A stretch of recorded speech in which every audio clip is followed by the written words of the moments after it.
With the success of Control, the community has been awaiting to see what the next Remedy project would be. Alan Wake Remastered technically fit the bill, but it was not a new story by the developer.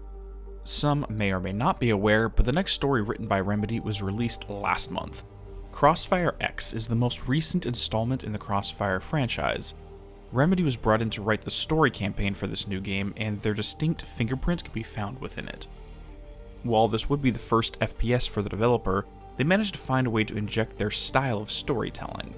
While I won't be discussing the plot in full, we will take a look and examine the major narrative points before showcasing the echoes of Remedy. In the 1970s, a group of scientists were developing technology that permitted conscious access to future events. When a subject was hooked up to the catalyst system, they were able to see the future. What they saw were horrors, a prophecy of a future apocalypse. On top of this, some telepathic ability was observed. This research was performed at the bottom of a manganese mine located in a small northern European country of Azkarzia. It was reported in 1975 that an accident occurred, and the mine became off-limits to anyone. What happened to the initial research team is not known. Several decades later, the international terrorist group Blacklist uncovered the catalyst in the mine. Fontaine mentioned that her contacts informed her that it would help them prevent a disaster. Lieutenant Steiner was placed in charge of the region and took advantage of the Civil War to cover the operation. By funding the rebel faction, he created a smokescreen of warfare. Civilians began to go missing and used as test subjects for the catalyst. Their disappearance was explained publicly as collateral from the Civil War, so no one questioned it. Global Risk was sent in to deal with the situation, deploying their Vanguard Squad. This is where Operation Catalyst begins. The squad commander, Kavanaugh, is taken prisoner and hooked up to the machine. All other subjects died, so it is a race against time to rescue him. During his union with Catalyst, he foresaw the apocalypse, a warrior in black armor that caused it, and monsters that were to cover the Earth. Due to the telepathy gained in the state of consciousness, his mind linked to another member of the Vanguard Squad, his brother-in-law, Finley Hall.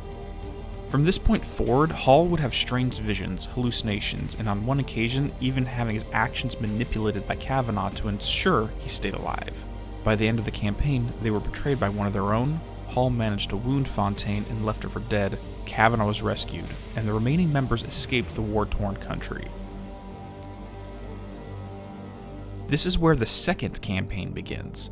It follows a Blacklist group attempting to capture Kavanaugh and prevent the knowledge he gained from Catalyst to be uploaded into the Global Risk servers. In their heads, this intelligence was to serve them in the war ahead, and if their enemy got a hold of it, this advantage would be lost. If details of coming conflicts were known with absolute certainty, then the side with this knowledge was certain to win. Failing to capture Kavanaugh, they meet a rogue Global Risk general by the name of Colt Maddox and barely escape. With both sides in possession of Catalyst intel, the identity of the armored soldier that causes the apocalypse is the highest priority. Luis Torres is a career thief on a prisoner transport when the bus is attacked. While the oversight from Global Risk denied the operation to apprehend Torres, Maddox decided to send his own personal troops to execute him. Blacklist also arrives to protect Torres, as Catalyst intelligence tells them he will be instrumental in keeping Blacklist from being wiped out. This character with no known ties to either military group is pulled into their conflict. During the escape, he is injured badly and given Nanodyne to heal him by Fontaine. This is experimental technology injected into the bloodstream that improves his healing factor. While she tried it on herself after being shot by Hall at the end of the previous campaign, it damaged her nervous system, so she is kept in a wheelchair. Despite Torres having a unique genetic factor that prevents this side effect, she lies to him, telling him that an energy source is required to stabilize it, or he'll die. She sends him off to retrieve this energy source called EOE. Its origin is unknown. Over the course of this mission, Torres rejects the idea of becoming their weapon, vowing to never become the ghost that was prophesized. However, as the team members are either killed off or attempt to murder him for fear of what apocalypse he will bring, little by little, he is changed. After finding the suit, the stolen EOE fuses with it and gives him invisibility along with his advanced healing factor from the Nanodyne. By the end of the story, he kills Maddox, loses his humanity and begins stealing every super weapon that he can find. By the end credits, we see he has cloned himself multiple times as the world-ending conflict draws nearer. These are the important parts of the main story of CrossfireX. With that out of the way, let's take a look at the Remedy-related themes throughout. As with any story, where would we be if we didn't begin with the characters? Arguably, the main character is Luis Torres. His characterization is one of an abandoned child who is afraid to form emotional bonds. At a young age, he was orphaned and spent his childhood raising himself. As is usual for a child given no direction, they find maladaptive coping mechanisms. Luis became overly self-reliant to the point that he was hostile to any outside help. For a while after being inducted into Blacklist, he held up this facade. I got you, kid. I had it. I know you did.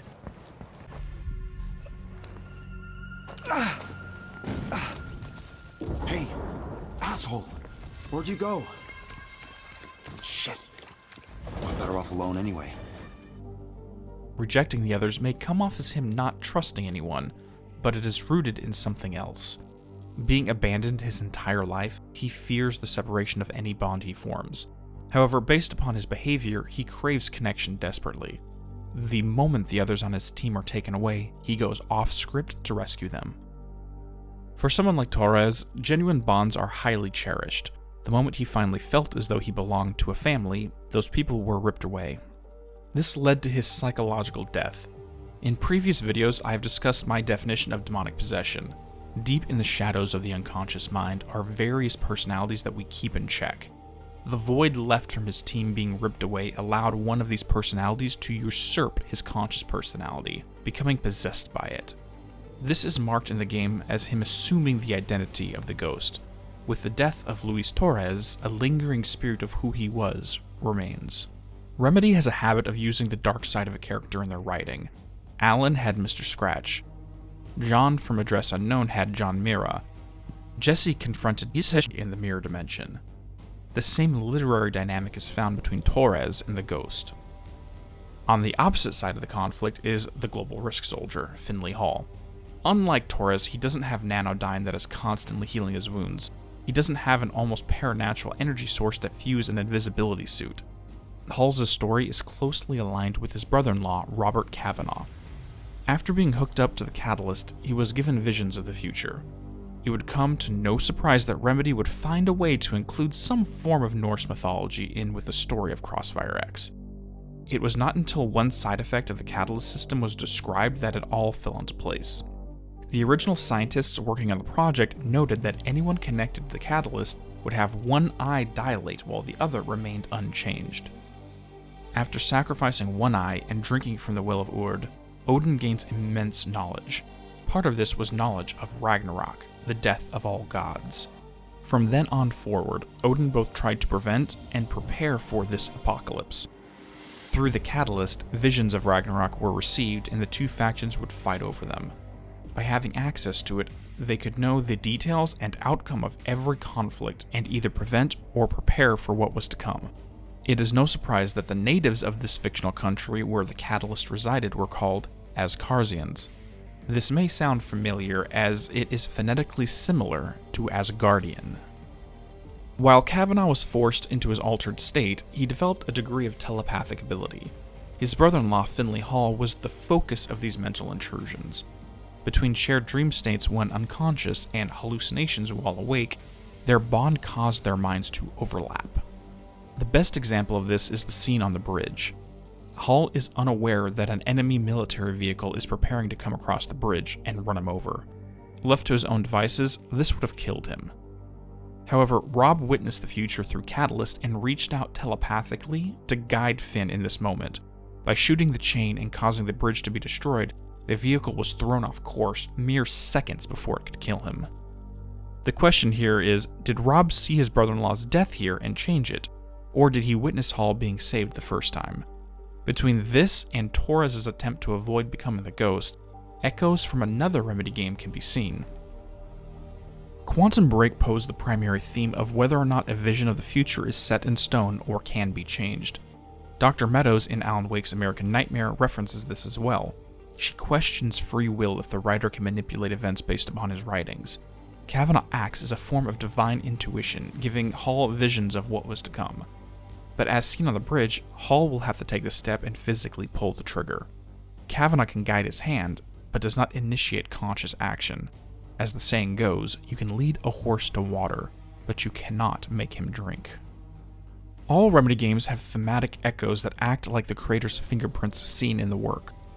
From the ones we just discussed, and other smaller connections, such as Jack Joyce's childhood toy Giraffe showing up in Crossfire X's world, or reusing the same effect when collecting deer toys versus the cat statues in the oldest house's foundation.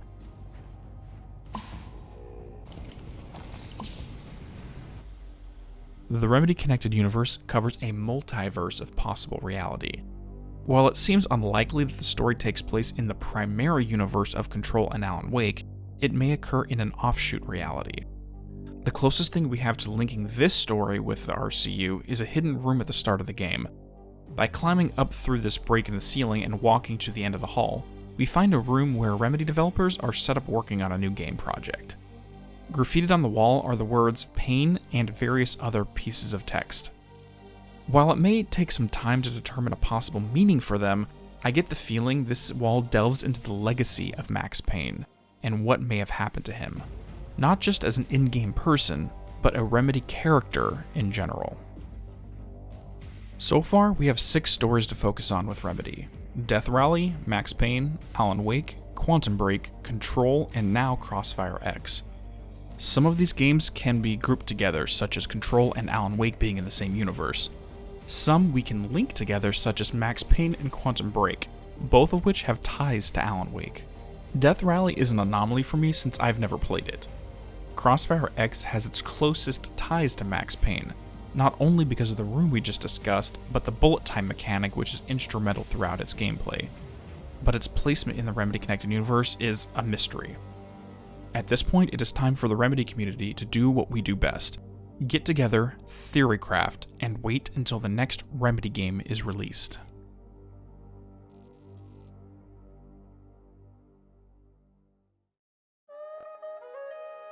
Thank you all for watching. If you enjoyed, please drop a like, as it really does help out the channel. If you would like updates on new uploads, feel free to subscribe or follow me on Twitter. Have a good day, and peace be with you all.